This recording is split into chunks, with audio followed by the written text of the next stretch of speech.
Welcome to Indian study. तारीख है आज 17 जून और हम कवर करेंगे 17 जून के सभी इंपॉर्टेंट करेंट अफेयर्स के क्वेश्चन। साथ ही साथ जो इंपॉर्टेंट एक्स्ट्रा फैक्ट होंगे वो भी आज हम इस वीडियो में जानने वाले हैं। चलिए स्टार्ट करते हैं। उससे पहले जिसने भी अभी तक चैनल को सब्सक्राइब नहीं किया है तो जल्दी से चैनल को सब्सक्राइब कर लीजिए, साथ ही साथ बेल आइकन को भी दबा दीजिए ताकि आपको आगामी वीडियो का नोटिफिकेशन मिल जाए। और यदि आप PDF चाहते हो हमारे टेलीग्राम चैनल को आप ज्वाइन कर सकते हो। टेलीग्राम चैनल इंडियन स्टडी के नाम से है। चलते हैं पहले क्वेश्चन की ओर।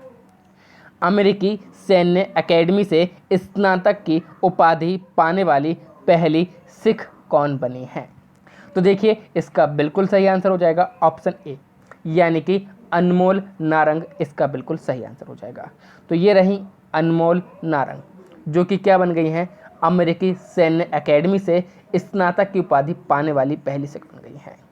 ठीक है, अब यदि बात की जाए पहले की तो कुछ इंपॉर्टेंट क्वेश्चन जो कि आप लोग को याद रखना है, जैसे कि पृथ्वी के सबसे गहरे बिंदु तक पहुंचने वाली पहली महिला तो कौन हो गई हैं? CD सुलिवन हो गई हैं।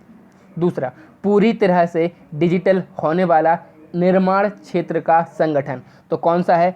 NHAI, यानी कि national highway authority of India, जो कि पूरी तरह से डिजिटल हो चुका है। छात्रों के लिए ISO प्रमाण पत्र प्राप्त करने वाला देश का पहला राज्य तो उड़ीसा यहाँ पर सही आंसर हो जाएगा। और यदि पूछा जाए रिचर्ड डॉकिंस पुरस्कार प्राप्त करने वाले पहले भारतीय तो कौन हो जाएंगे? जावेद अख्तर हो जाएंगे। अब यदि बात की जाए अमेरिका की तो ये रहा अमेरिका मैप में, जिसकी राजधानी वॉशिंगटन DC, डोनाल्ड ट्रंप राष्ट्रपति, मुद्रा संयुक्त राज्य अमेरिका, ये सभी लोग जानते हैं। भारत के पहले ऑनलाइन गैस ट्रेडिंग प्लेटफॉर्म का किसने उद्घाटन किया है? देखिए ऑनलाइन गैस ट्रेडिंग प्लेटफॉर्म है, यानी कि गैस का व्यापार होगा। तो अब ये कौन कर सकता है? तो ऑप्शन बी, यानी कि धर्मेंद्र प्रधान इसका बिल्कुल सही आंसर हो जाएगा, जो कि कौन है? हमारे पेट्रोलियम और प्राकृतिक गैस मंत्री हैं। देखिए रटना नहीं है, यहाँ पर साफ साफ दिया गया है ऑनलाइन गैस ट्रेडिंग प्लेटफॉर्म, यानी कि एक ऐसा ऑनलाइन प्लेटफॉर्म है जिस पर हम लोग क्या करेंगे? गैसों का व्यापार करेंगे। अब कैसा गैसों का व्यापार? तो जो नेचुरल गैस है उनका व्यापार किया जाएगा और उनकी डिलीवरी की जाएगी ऑनलाइन। और इसमें जो मिनिमम आवंटन है वो 100 मिलियन BTU रहेगा। BTU यानी कि ब्रिटिश थर्मल यूनिट रहेगा, ये एक इकाई है। अब धर्मेंद्र प्रधान की बात की जाए तो ये रहे धर्मेंद्र प्रधान। हाल ही में भारत एक आभासी त्रिपक्षीय सम्मेलन की मेजबानी कर रहा है, जिसका नेतृत्व कौन करेगा? तो देखिए उसका नेतृत्व जो करें वो विदेश मंत्री S जयशंकर करेंगे, यानी कि ऑप्शन सी इसका बिल्कुल सही आंसर हो जाएगा। अब देखिए मैंने बोला है त्रिपक्षीय सम्मेलन, यानी कि 3 पक्ष होंगे या फिर 3 देश होंगे। कौन कौन से देश? तो भारत, रूस और चीन, ये 3 देश शामिल होंगे। अब चीन जो है क्यों शामिल हो रहा है और हम क्यों कर रहे हैं चीन के साथ? तो जो रूस है उसके कहने पर ये किया जा रहा है, क्योंकि चीन के साथ अभी आपने देखा होगा, कल ही देखा होगा न्यूज़ में, LAC पर, यानी कि लाइन ऑफ एक्चुअल कंट्रोल पर क्या हुई? झड़प हुई है। ठीक है, तो ये बात भी आपको याद रखनी है। तो ये कब किया जाएगा? अच्छा, तो ये 22 जून को किया जाएगा। अब विदेश मंत्री S जयशंकर की बात की जाए तो सभी लोग आप लोग जानते होंगे विदेश मंत्री S जयशंकर को। हाल ही में सीपरी ईयरबुक 2020 के अनुसार भारत के पास कितने परमाणु हथियार हैं? तो देखिए ऑप्शन सी, यानी कि 150 जो परमाणु हथियार हैं वो भारत के पास हैं। तो अब यदि इस सीपरी ईयरबुक की बात की जाए, जो रिपोर्ट इन्होंने जारी की है, तो इसमें ये बताया गया है कि भारत और चीन 2 देश ऐसे हैं जिनके पास जो है क्या हुआ है? परमाणु हथियार की वृद्धि हुई है। अब यदि बात की जाए भारत के पास 150 हैं, पाकिस्तान के पास 150 से 160 के बीच में है, जबकि जो चीन है उसके पास 290 परमाणु हथियार हैं। ये इस रिपोर्ट में बताया गया है। अब सीपरी ने बताया है, तो सीपरी की यदि हम बात करें तो सीपरी का फुल फॉर्म क्या होता है ये हम देखते हैं। तो सीपरी का फुल फॉर्म होता है Stockholm International Peace Research Institute, इसका फुल फॉर्म होता है, जिसकी स्थापना हुई थी 6 मई 1966 में, और इसका हेडक्वार्टर कहाँ पर है? स्वीडन में है। देखिए इसे थिंक टैंक भी कहा जाता है। ठीक है, तो इसे थिंक टैंक ऑफ वर्ल्ड भी कहा जाता है, ये भी बात आपको याद रखनी है। हाल ही में क्वालिटी न्यूजीलैंड क्यूलिनरी कप 2020 किसने जीता है? तो देखिए ऑप्शन ए, यानी कि सेफ अंगद सिंह राणा इसका बिल्कुल सही आंसर हो जाएगा। अब क्वालिटी न्यूजीलैंड क्यूलिनरी कप 2020 इसकी यदि बात की जाए तो ये भारत में आयोजित न्यूजीलैंड की पहली वर्चुअल प्रतियोगिता थी। क्या थी? वर्चुअल सेफ प्रतियोगिता थी जो भारत में आयोजित हो रही थी और न्यूजीलैंड की थी। और इसका जो अवार्ड है, इसकी जो घोषणा की है वो CSK के कोच यानी कि चेन्नई सुपर किंग टीम के कोच जिनका नाम है स्टीफन फ्लेमिंग, उन्होंने इसकी घोषणा की है। अब ये 2 लोगों को दिया गया है। तो सी फूड चैलेंज यानी कि जो सी फूड होता है उस चैलेंज में किसे मिला है? तो उसे मिला है सेफ अंगद सिंह राणा को। और यदि पूछा जाए मटन या फिर लैम्ब चैलेंज तो उसमें किसे मिला है? तो उसमें मिला है सैफ वैभव भार्गव को मिला है। अब ये हैं हमारे सैफ अंगद सिंह राणा जिनकी मैंने अभी बात की है। नेक्स्ट क्वेश्चन क्यों चलते हैं। मल्टी लोकेशन क्लेम सेटलमेंट, इसको शुरू किसने किया है? तो देखिए एपिफोन है यानी कि ऑप्शन 20 का बिल्कुल सही आंसर हो जाएगा।